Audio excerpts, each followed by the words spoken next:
Во пресрет на судскиот процес за трагедијата во Кочани повторно се отвораат прашањата за одговорност, корупција и владење на правото. Дали системот потврли поради нестручност, политички притисоци или коруптивни врски? И дали токму овој случај ќе покаже дека во Македонија конечно може да има еднаквост пред законот? Извештајот на Европската комисија повторно укажува на истите слабости – судството и борбата против корупцијата. Остануваат најпроблематични области.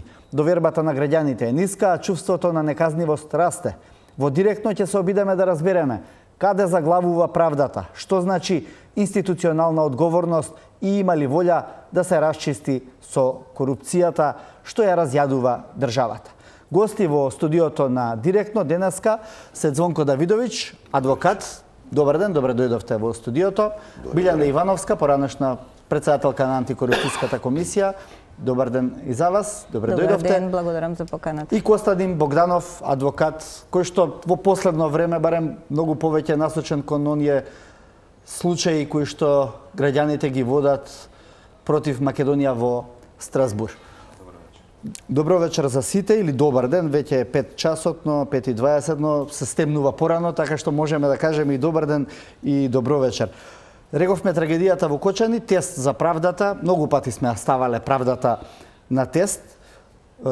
Што според вашите досегашни анализи и предвидувања ќе покаже овој процес за функционирање на институциите и судството? Господин Давидович, вие сте и бранител на еден од обвинетите во тој случај. Така е. Многу пати сме разговарале на оваа тема не само за овој предмет, за овој случај, па во последно време за речиси сите случаи истото прашање, недовербата, невладење на право, селективна правда и така натаму и така натаму, она што го кажува извештајот на Европската комисија. Претходно го кажа и Венецијанската комисија, препораките кои ги дадоа. Што можеме да очекуваме? Јас се надевам дека ќе се утврди вистината и ќе дојдеме до правдата да преку една нормална судска постапка, онака како што го предвидува законот. Што би кажал? Често пати се, и мислам дека сум должен за да им објаснам на граѓаните, често пати новинарите, гледам и во медиумите, порталите, дали ќе дојде до одолговлекување на судењето. Обемен случај е 35 обвинети. Не само тоа, одолговлекување, никој не сака да го одолговлекува, али ќе трае онолку што законот ги предвидел процедурите за изведување на докази и онолку колку што обвинителството било кадарно да го спреми обвинението и да приложи докази. Со премногу докази, со обемни докази, секоја постапка трае затоа што сте должни да ги изведете. Имаше дури дилеми во јавноста дали овој случај со на тој начин обвинети сите за истото кривично дело, со толку многу обвинети, со толку многу обвинители кои што ќе седат во судница, со само еден се разбира судија, дали одолговлекувањето на постапката може да биде еден тежок баласт за сите во овој процес? Ама не, ја не би го крстил тоа одолговлекување. Знаете како? Вие зборувате за одолговлекување за нешто што законот го предвидел. Законот предвидел дека обвинението и листата на докази, она што е содржано во обвинението, мора да се изведе низ една постапка која законот го ја предвидел. После тоа се изведуваат доказите на одбраната, од кога ќе се заврши со доказите на обвинителството и на крај судот ќе го даде својот суд. Ќе преточи во една пресуда и ќе каже она што според судот се случило. Ако вие докажувате и правите од еден предмет огромни трупате докази, писмени, материјални, за да докажете ноторни факти, само за да потврдите дека сте работили и да имате обемен материјал за кој нема потреба да постои, вие доаѓате во ситуација како обвинителство да бидете свесни дека тоа ќе трае. Ивановска, многу пати беше истакнато и досека дека постојат не само индиции, веќе и докази за тоа дека пропустите кои што доведоа до трагедијата во Кочани се резултат на корупција или на политичко влијание. Како и колку се тешко докажливи овие нешта и самите знаете со какви ситуации се соочувавте во антикорупцијската комисија, кога ви беа одбивани предмети од страна на обвинителството, за сега да дојдеме до еден ваков процес, волку обемен, во кој што постојат веќе контроверзи за тоа дали се сите опфатени, дали имало селективност, неселективност и така натаму. Па видете, никога велиме дека корупцијата убива, Кочани е класичен пример за тоа, дека навистина убива и дека влијанијата што се користеле од страна на партиите или субјективните влијанија на носители на јавни функции, еве до каде доведуваат. И тоа е, за жал, многу трагичен крај со огромен број на жртви. Кога бевме во антикорупцијска, работевме на една анализа на ранливост во правосудниот сектор и заедно со мисијата на ОПСЕ, и тука направивме еден скрининг од внатре, што сметаат судиите дека е слабост во функционирањето на правосудниот сектор.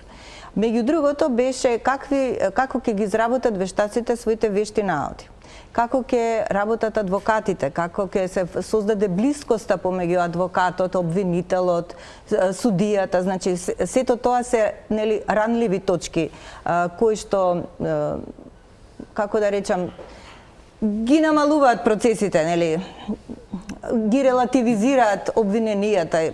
Имавме ние со една сообраќајка, например, со вештиот наод што го имаше вештакот, кој што велеше дека не, тука имало столпчења и дека жената така си умрела, не, иако ја удрило комбе. А после докажавме дека кога се направени столпчењата. Значи, вештите лица се многу важни и верувам и во случајот. Зборот ми е, видовме што прави корупцијата како слабост, дали сега ќе бидеме сведоци да видиме што значат слабостите во рамките на правосудниот сектор. Дали надворешните влијанија ќе си имаат своји последици. Надворешни влијанија може да бидат од секаде, и од политичари, и од разни структури. Дали внатрешните влијанија, дали повисоките рангови на суди влијат на пониските рангови на суди. Значи, и тука има слабости.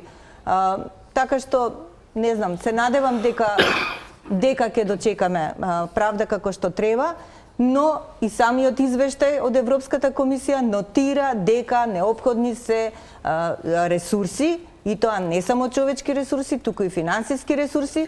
И сега знаете како, од една страна го имате интегритетот на судиите, колку тие ќе си одговорат на прашањето, меѓутоа, од друга страна, го терате некој да ви работи, на кој што не му давате оружје за работа. Значи, материјално-технички услови за работа, во сите извештаи е нотирано. И ние нотиравме во националната стратегија, и во претходните извештаи на Европската комисија, секаде. Финансиска независност на тој сектор, секаде е нотирано. Зошто државата, ако сака вистински да се избори против корупцијата, не го дава потребното оружје на оној кој што има последен збор? Тоа е прашањето. Сега ќе видиме како овој систем ќе се избори со сите овие слабости што ги набрав, односно што тие самите за себе ги кажуваат. Да, Богданов, овој процес како можеби еден од најобемните досега во македонската историја, многумина сега едни велат дека може да само продолжи да ја билда таа недоверба што се јавува во судството, други велат може да биде пресвртница на некои случувања. Што очекувате вие?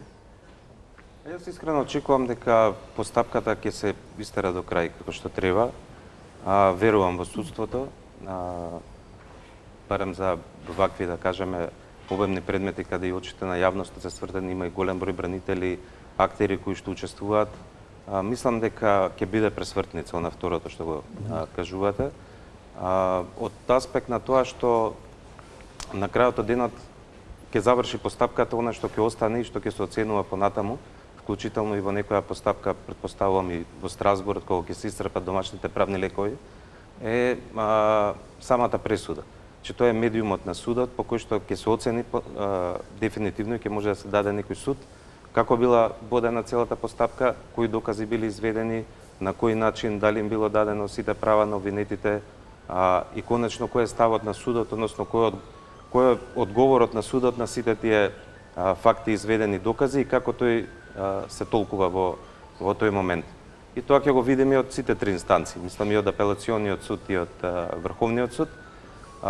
И потогаш може да донесеме суд, еве дали се водела некоја праведна постапка и кој е исходот од сето тоа. Јас повторно ќе кажам, мислам дека точно е дека судството ќе биде ставено на тест овој предмет, меѓутоа мислам дека и верувам дека ќе се избори ќе биде на висина на задача. Тоа е истото судство, истото правосудство, истите обвинители за кои што во изминатиот период се вперува очите на јавноста и многумина од нив ги обвинува токму за тоа, и политиката и јавноста. Мислите ли дека сега, поради тоа што очите на јавноста се вперени во овој процес, може да изнедри нешто подобро? Ги видовте и критиките во извештајот на Европската комисија. Ги видов, меѓутоа не го сметам овој процес за, не знам, класично политички процес, како да кажам. Значи, тука штетата која што е нанесена е несомнено огромна од секој аспект и му дава посебна сериозност и посебна чувствителност на случајот и за актерите кои што ќе бидат инволвирани како адвокати, вештаци и така натаму, како и оние кои што ќе бидат како дел од обвинителство и оние кои што ќе бидат на крајот од денот кои ќе пресудат. Така да мислам дека, повторно ќе кажам, дека ќе се процесот до крај ќе се изводи успешно. Добро. Пред се изведување на еден процес за кој што ќе може да кажеме дека се извршил успешно, оваа држава им го должи на родителите на загинатите деца. И на целата македонска јавност. И на целата македонска јавност се разбира. Дали вие очекувате дека на крајот на денот ќе можеме да зборуваме за правда?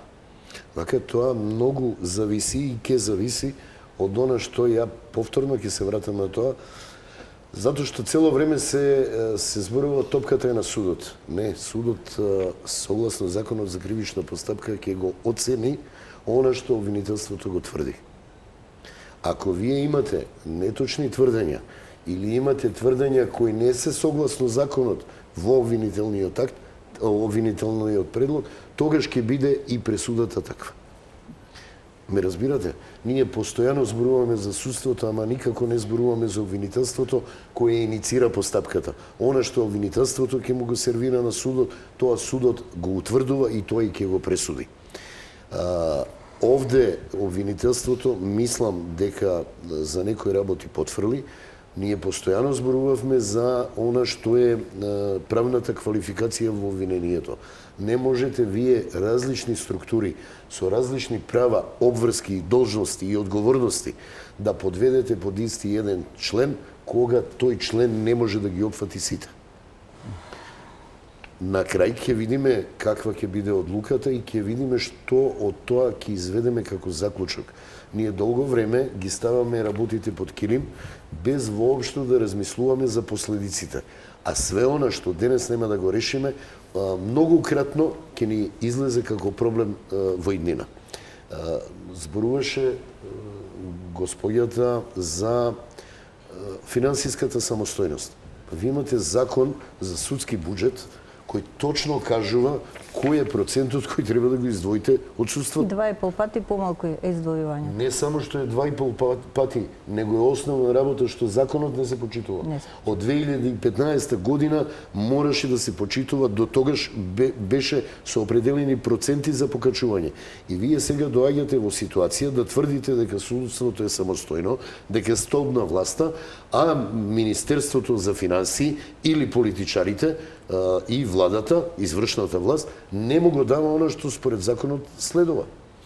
Судството е виновно за некои работи. Мене ме е криво што, и ние сме разговарале многу пати, што за сите напади, ја не гледам ни еден судија овде, за да седне, каже и одговори на она што во јавноста се тврди.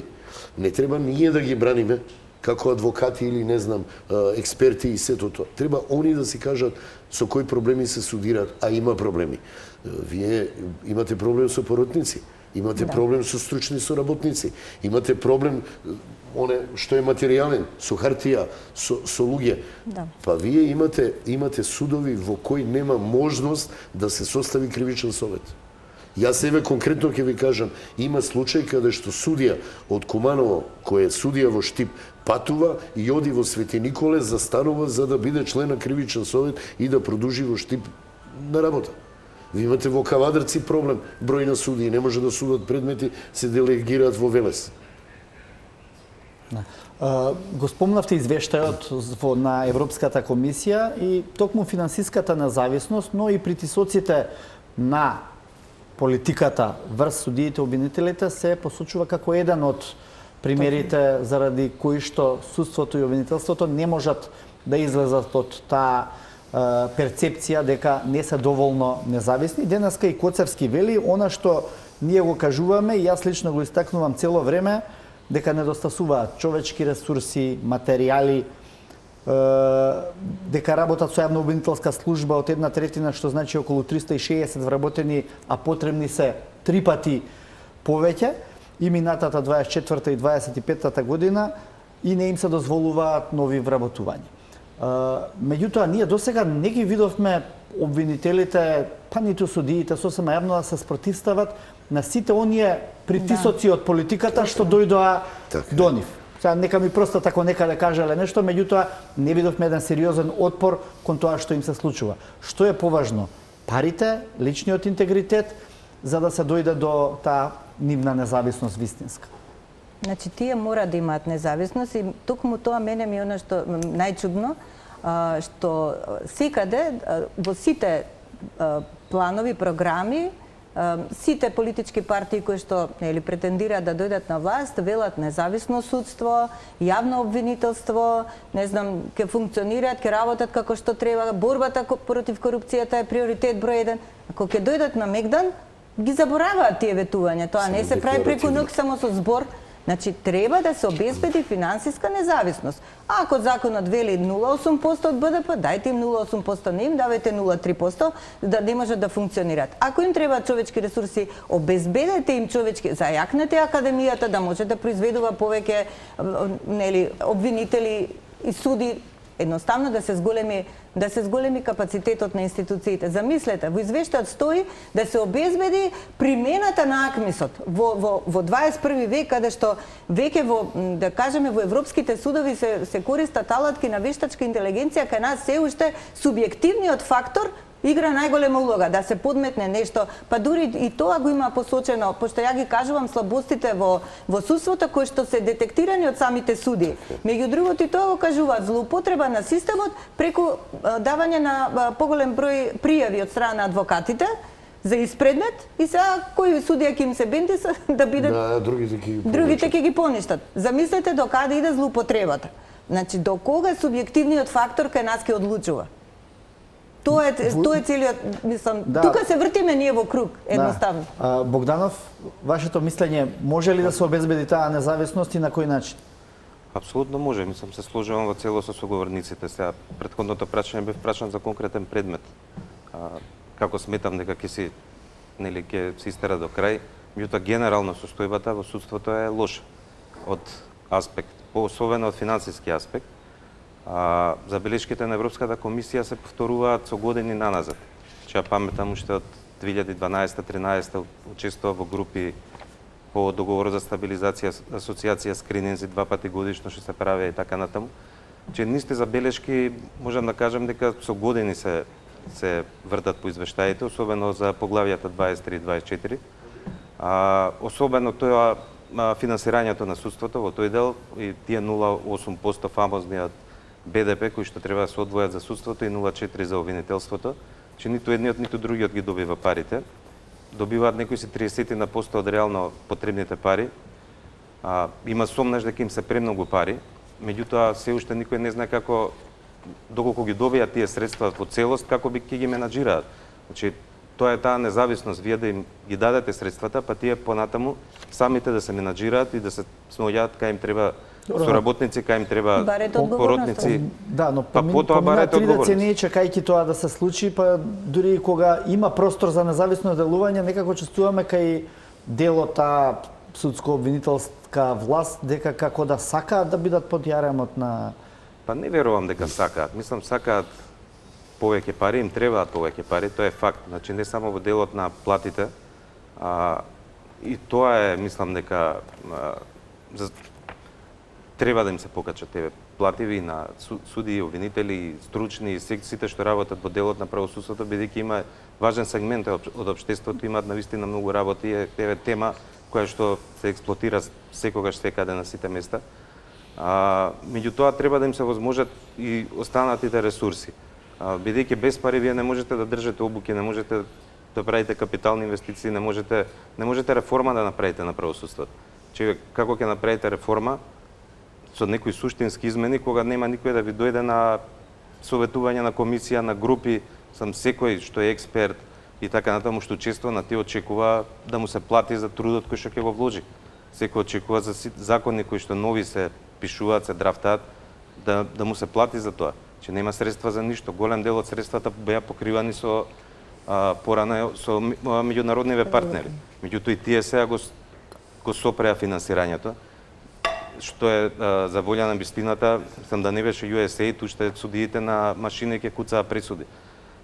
Тие компјутери, опрема, IT техника, згради, врати, тоа све се донации, каде што државата реално нема ништо вложено, а има огромни очекувања. Одлично е да има донации, меѓутоа да бидат на крајот искористени за да добиеме подобра правда. Па не, тоа е супер, меѓутоа и тие меѓународни партнери кои донираат, велат ако вие не се грижите за собственото судство и ако вие самите не го финансирате, го финансирате со 30% од потребите, зашто па нашите даночни врзници од странство да инвестираат и да ви го обликуваат судството од секој аспект.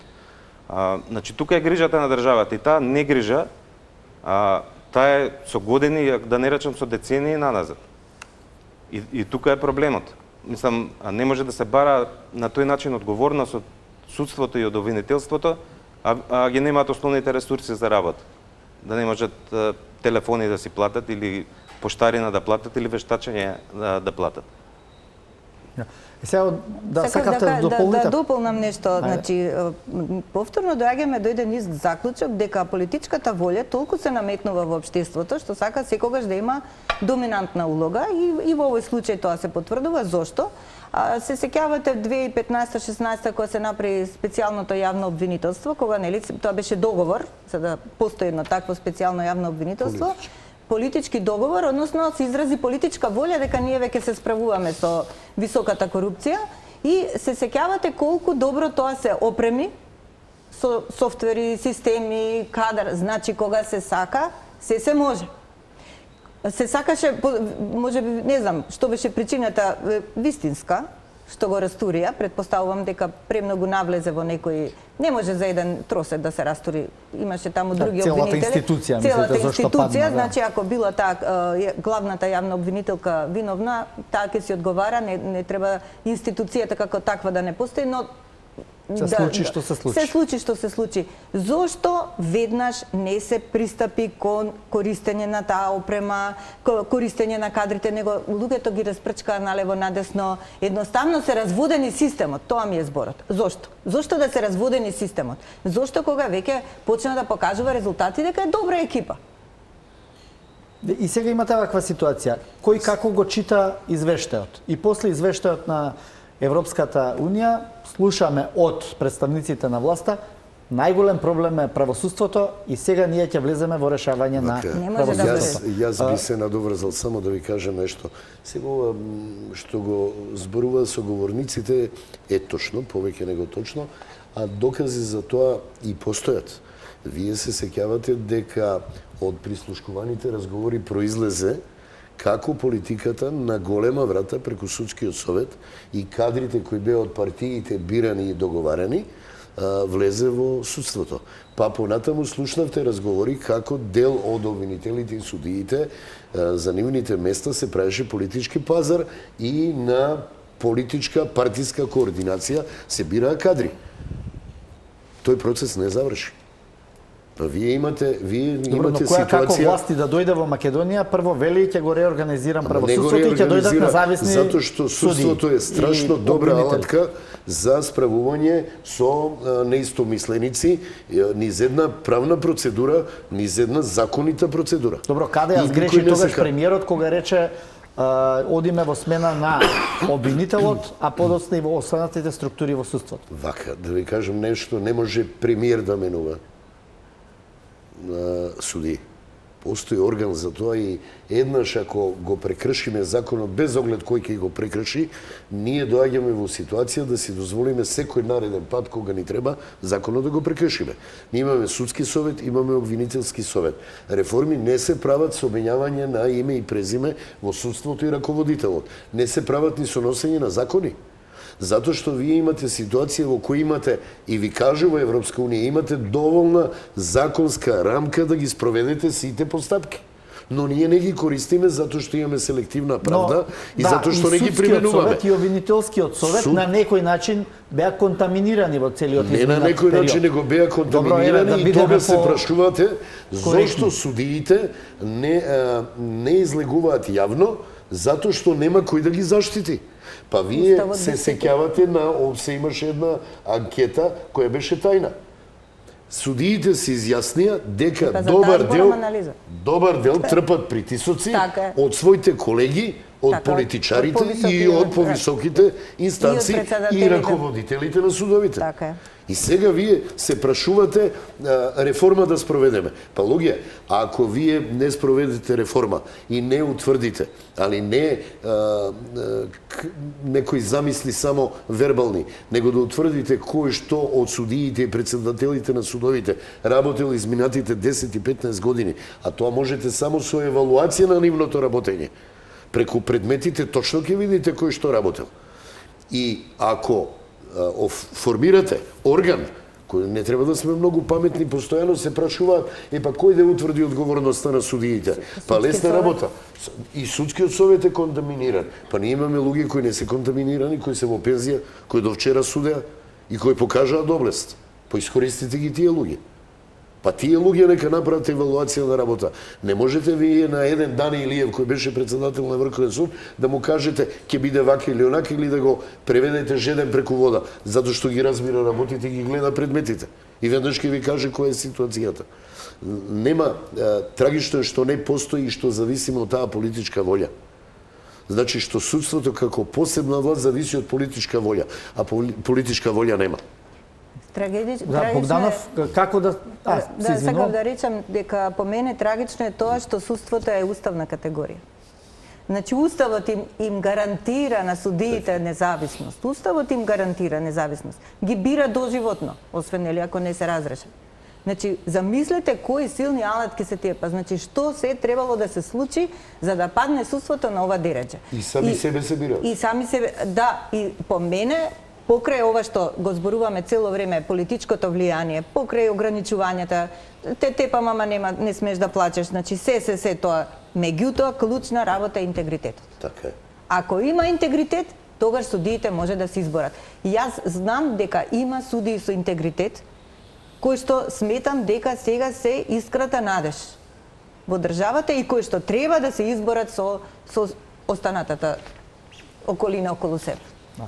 Богданов, вие предпоставувам ќе се согласите со делото вие, меѓутоа повторно се поставува прашањето како да се откорне политичкиот притисок врз судството за да може да профункционира колку толку да се покачат првите чекори на независност.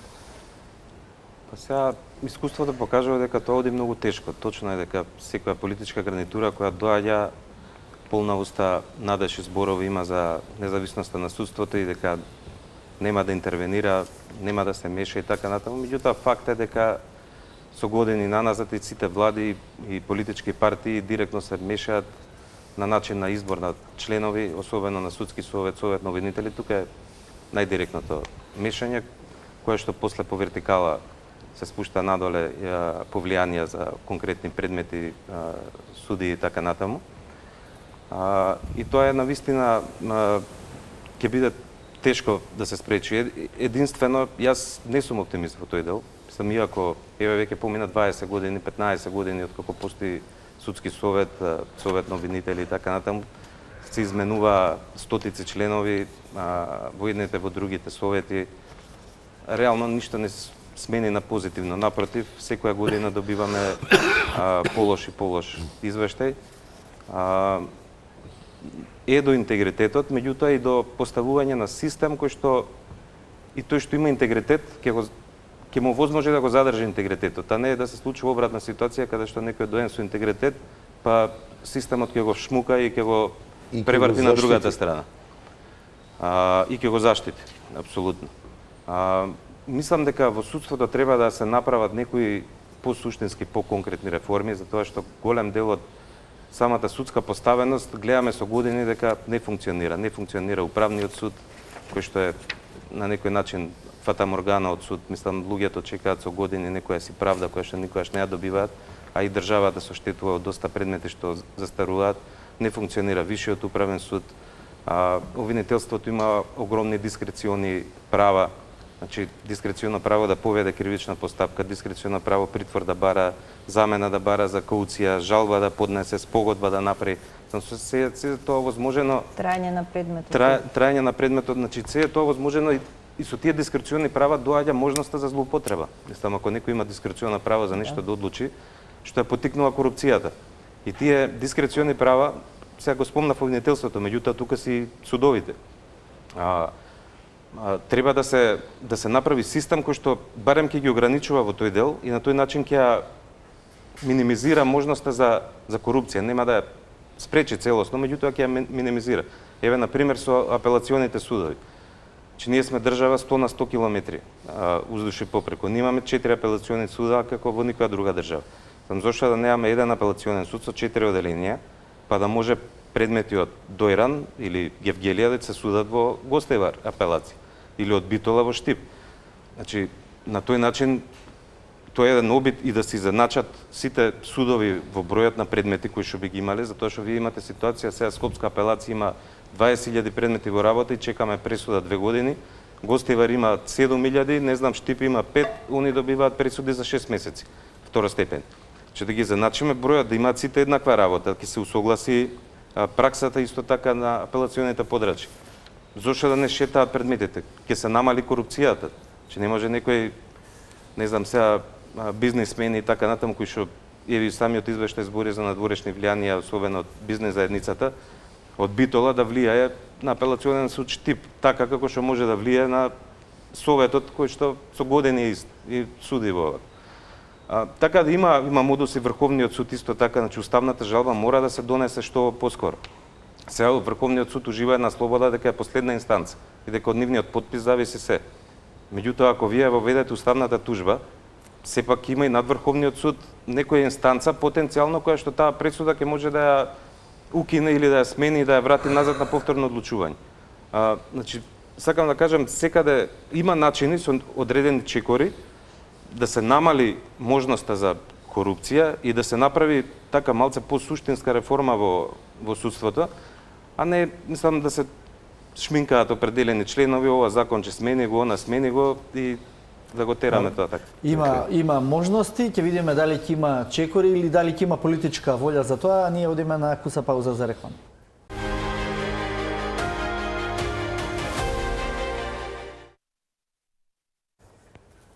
Повторно сме во студиото на Директно, каде разговараме со нашите гости Давидовиќ Ивановска и Богданов, се извинувам, за темата правосудство, на кој начин и зашто не можеме да добиеме онакво правосудство како што сакаме. Ја спомнавме неколку пати корупцијата. Последен најсвеж пример од тоа што ни се случи е колку реално функционира системот за спречување на корупцијата. Ќе спомнам платежната агенција и обвинетите во тој случај, каде што видовме некоја реакција на системот, што е до некаде добро, меѓутоа прашањето е колку вакви случаи ни излизгаат од рацете. Не знаеме колку излизгале, знаеме колку се фатени во мрежата. Видите, добро е да се ловат ваквите ситуации, каде што имаме основани сомневања за корупција. Впрочем, раководното лице беше фатено со пари во раце, така што, мислам, сомнежите очигледно дека се основани. Но што ќе се случува понатаму, ќе видиме, бидејќи знаете дека целата ИПА структура е еден воспоставен систем, кој што си има национален ИПА координатор, тоа е Министерот за европски прашања. Имате НАО, тоа е националниот офицер за авторизација, значи за одобрување на средствата, тоа е висок владин службеник, кој што е одговорен за финансиското управување со помошта, кој што е одговорен за воспоставување на системот на контроли и кој што е, меѓу другите одговорности, има надлежност да спроведува и да овозможи третман на сите случаи каде што имаме измами, каде што имаме сомнежи за корупција, судирни интереси и така натаму. Што значи има воспоставена структура, таа структура ќе си одговори на своите надлежности и ќе си постапи и после сето тоа Европската комисија може да се да донесе одлука дали ќе има суспензија или не. Значи првин треба одговор да даде нашата држава, па потоа Европската комисија.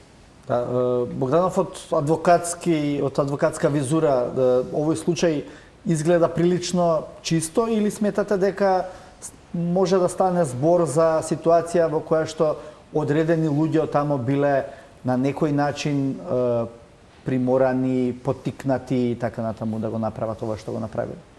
Добро, рано е да се каже, мислам, кој би бил развојот на станите.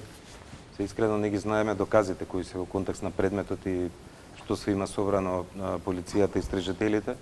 Меѓутоа, посекако е за поздравување.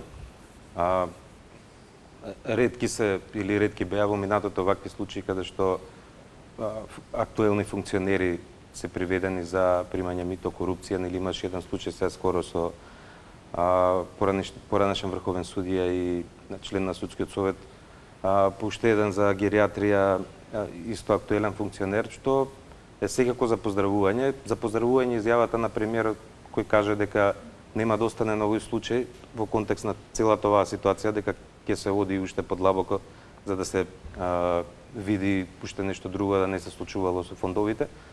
Добро, заради тоа и се стопирани, впрочем, фондовите сега од страна на органот во Министерството за финансии. Значи, има систем што ќе се одговори на тоа и мислам дека можеби е најдобро и одговорните лица за тоа да ви ги дадат правите одговори, затоа што тоа се функционира по строго утврдени правила. Да. Добро, повелете, Богдан. Да, сакам само да довршам исто така во контекст на извештајот на Европската комисија, кој што баш за тој предмет што го споменав со Врховниот судија, кажува дека немало разрешница, у смисла дека се завршил со спогодба. Сега, ако и овие сите предмети се завршуваат со некоја спогодба, нели она за што говоревме пред малку за дискреционите права на обвинителството и договарањето и реално да не се дознае која е позадината и да не почувствува јавноста дека навистина постои некоја одговорност кај функционерите за вакви дела, тогаш ќе биде штета. Мислам, сега не преюдицирам дека не треба да се завршуваат со спогодба, меѓутоа не треба да биде пракса тоа, пошто и сепак се такви предмети за кои што и јавноста очекува да види што се случувало и да се види на крајот од денот на површина борбата против корупцијата. Мислам, не е само некој му се стави лисици и да се стави во кола. Да.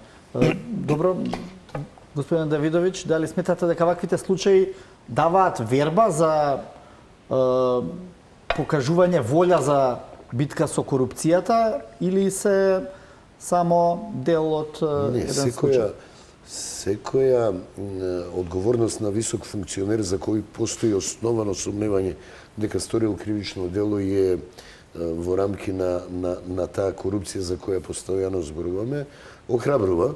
Нормално останува и она мојот колега што го кажа, зависи какви докази се ќе се обезбедат и како ќе биде и каква завршницата со судска одлука.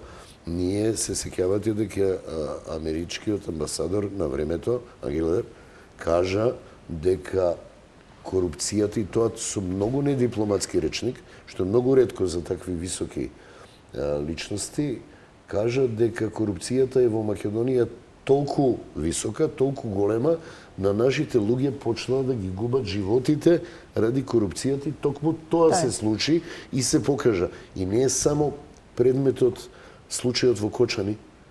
Ние имавме модуларната болница во Тетово. Го имавме Дурмо. Имавме запален автобус во Бугарија. Имавме губење на животи, давање на бугарски државјани во Охрид.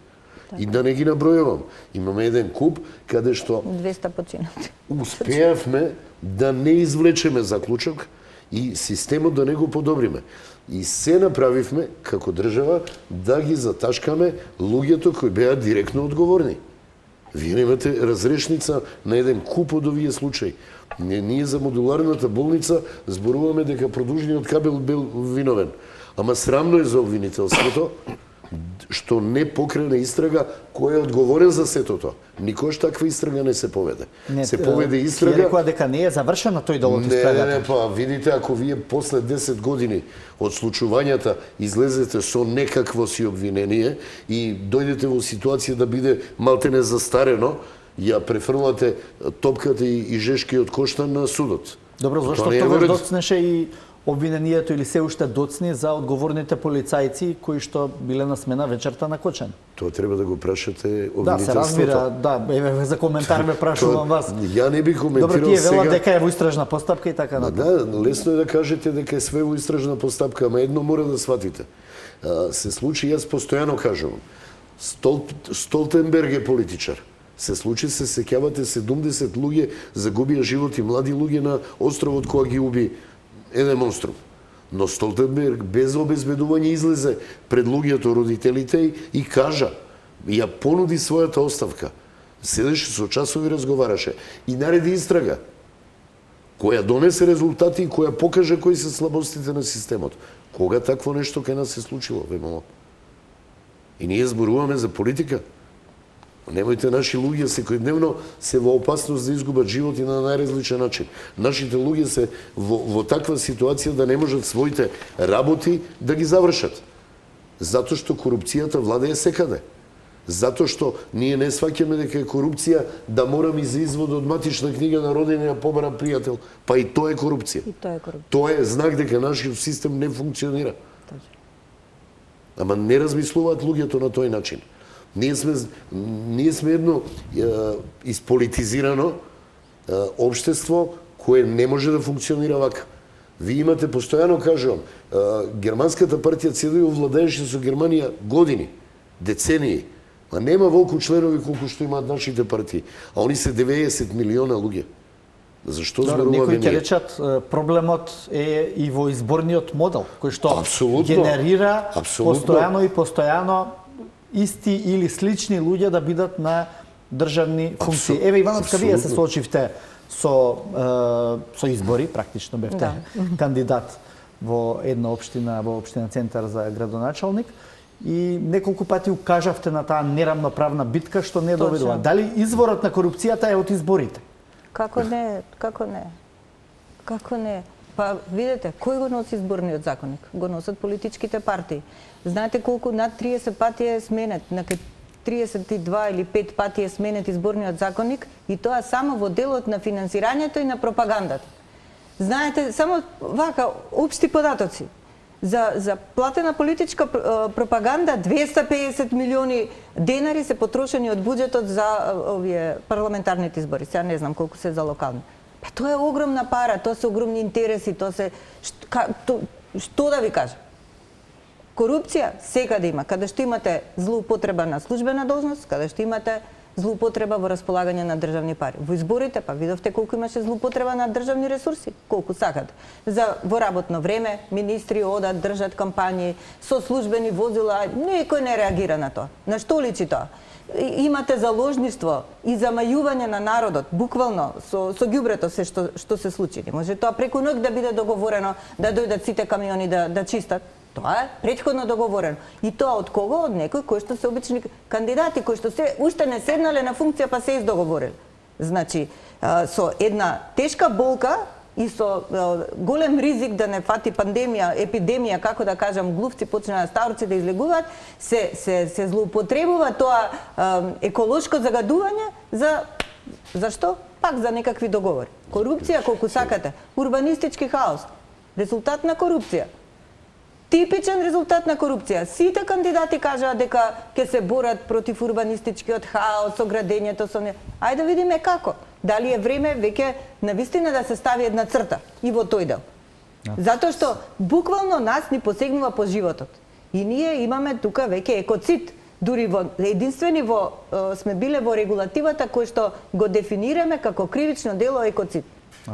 Само да се надоврзам, вие сте сведок дека ревизорските извештаи за политичките партии милион слабости кажуваат и злоупотреба на средства. И нема резултат, и нема судска разрешница, нема постапување на финансова полиција. И ревизорски извештај спомнавте. Како може да имате ревизорски извештај негативен и вие да се кандидирате повторно за градоначелник?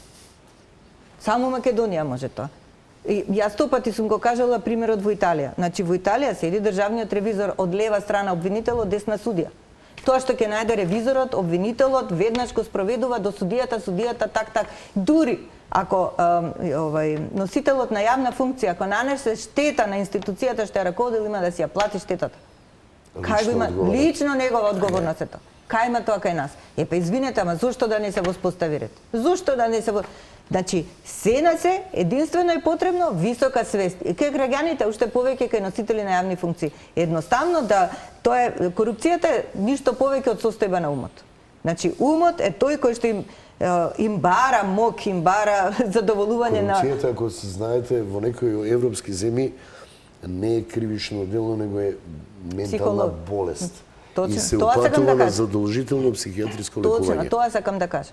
Токму тоа е, значи тоа е психолошки случај, затоа што егото бара задоволување на одредени позиции, дека ти си најдобриот, ти си ова, ти си мокта, привилегиите. Сето тоа им звони во главата, дискреционите, злоупотреба на дискреционите права. Сето тоа е храна за нивното его и ги води кон корупција, ништо повеќе. Без транспарентност и отчетност. Ништо. И одговорност, али лична одговорност. Да. Не колективна, него по име и презиме нема да стигнеме нигде. Да. Ама тоа важи и за судиите и за обвинителите. Не може никој да биде заштитена бела мечка. Ние се судривме со ситуација каде што членови на судскиот совет, на обвинителскиот совет не може да одговарат. Зошто? Каде го има тоа? Незаштитени се.